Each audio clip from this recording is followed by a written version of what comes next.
Hello there. So I'm going to speak against the background noise of whatever is going on behind me. And this is my opportunity to do something I wouldn't normally do.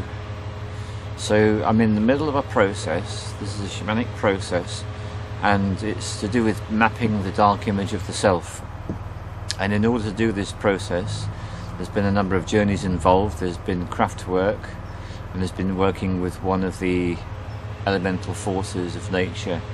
And in doing this work, what I've found is I found myself brought right into full awareness of black depression. So I'm speaking to you from that place right now, black depression, and I'm finding it increasingly amusing that the number of background sounds is rising at exactly this point in my story. So this is what I've discovered. I've never ever had any conscious awareness of self-loathing in my life, not at all. And it's taken this process to reveal it, and it's taken other journeys and works that I've done in the past to actually understand it. This is take 2. So I'm choosing to take this opportunity to film at a time when I'm going through a very black depression. And this is one that's been deliberately allowed to come over me as part of my research into new healing modalities. So it's a very traditional shamanic process involving the use of journeying and stones.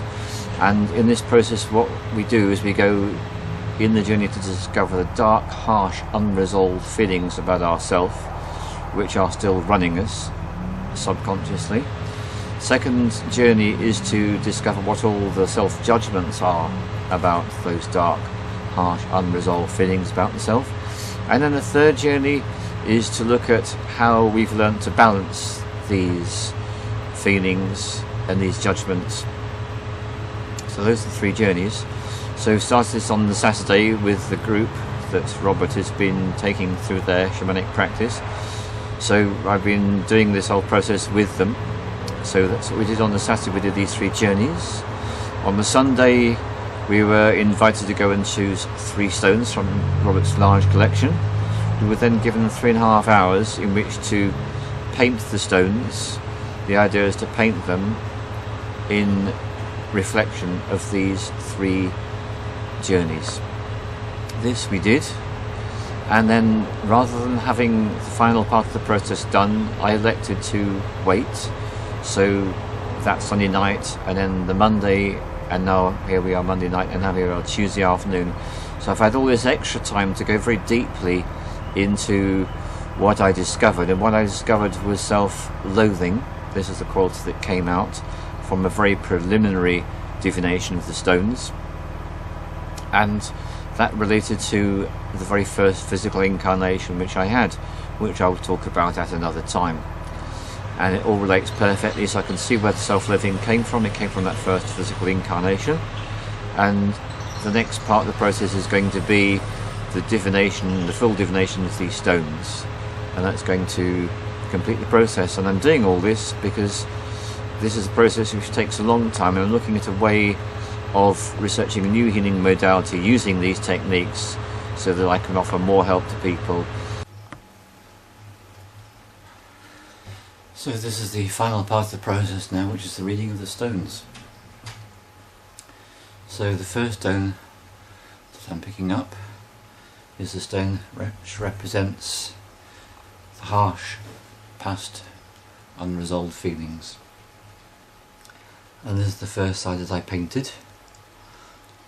So the first thing that comes across looking at this is the red, representing the blood and the life force, and anger and red rage. And then we have the black, which is creeping over from the other side of the stone with these tendrils. So it's rather like what I'm seeing here is I'm seeing the force of darkness wanting to overwhelm the life force. Now, when I turn the stone over, this is what I see.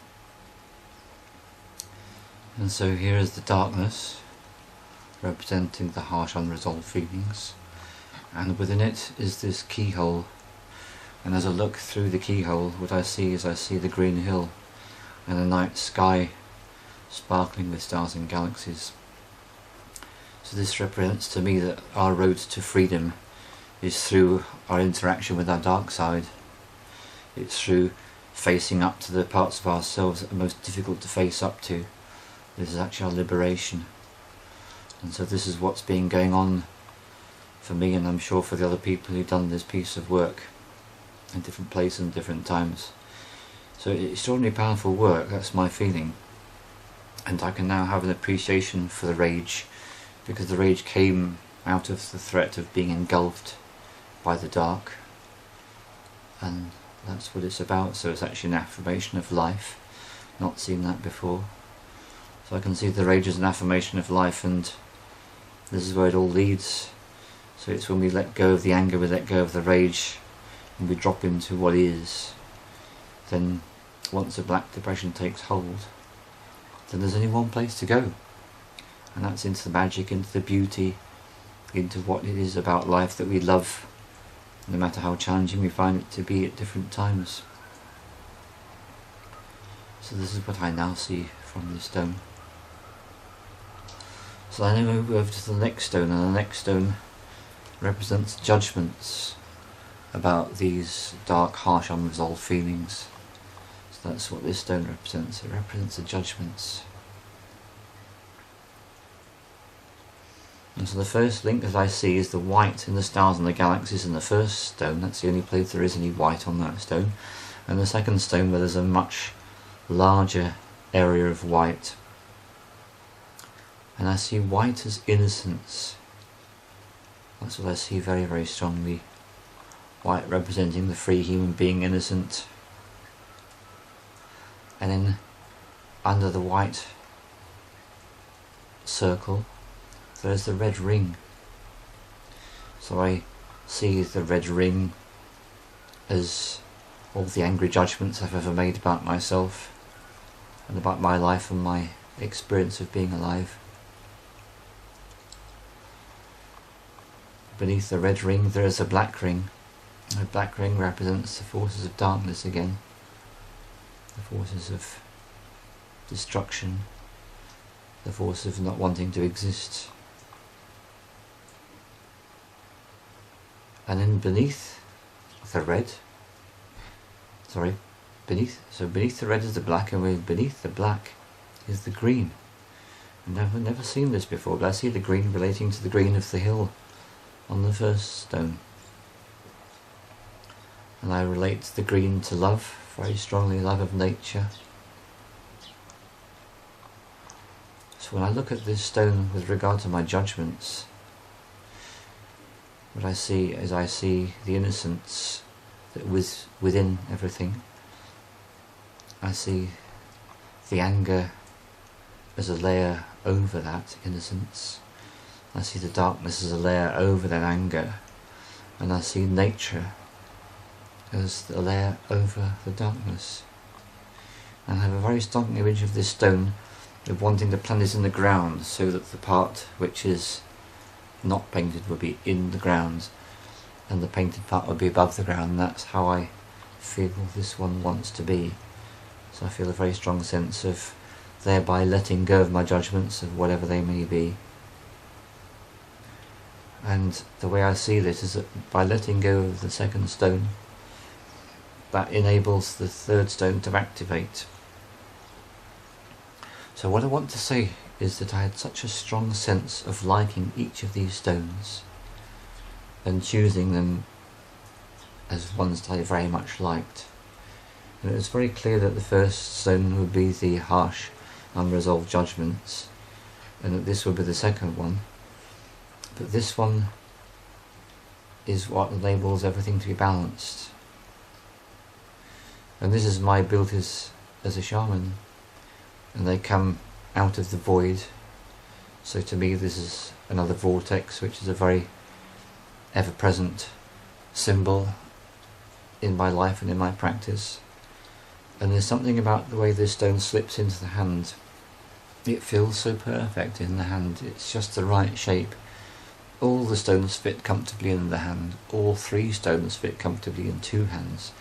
But this, out of all the stones, is the one that feels so right in the palm of my right hand. And so it's the blue and the green. And the blue and the green immediately link us back to the very first stone, because the green represents the earth, and the night blue represents the sky, the stars, the cosmos, the galaxies, the great universe that we are a part of. And so this stone is reminding me that in my path as I walk with 1 foot in the green and 1 foot in the blue, my foot in the green is keeping me in touch with the earth in terms of practicalities, operating in everyday life. And the night blue represents the journeying. It represents a blue vortex, which is one of the most powerful devices at my disposal as a shaman, and one I'm happy to share with many. So this is what I can see from this stone. So this stone actually represents my work, my life's work, coming out of the void of this stone, and I can see this stone right at that point there in that stone. So out of this, out of going through the keyhole, through the black, into both the heaven and the earth, that then takes me on my journey. And so what I can see is the transformation of this process is actually how I'm feeling, because I have had literally since Saturday evening through to Tuesday early evening being in the presence of this side of this stone, very, very much so. And then being aware of the judgments over this time as well, and that's what the Black Depression's been catalysed by, the judgments. Oh, you shouldn't have done this, or you did that. And then out of it all comes this one. And the fact that the stone fits so perfectly into the palm of my hand, whichever way round it's positioned, gives me a feeling of the really good fit of my life's work and me. And so it gives me final affirmation that what I do works.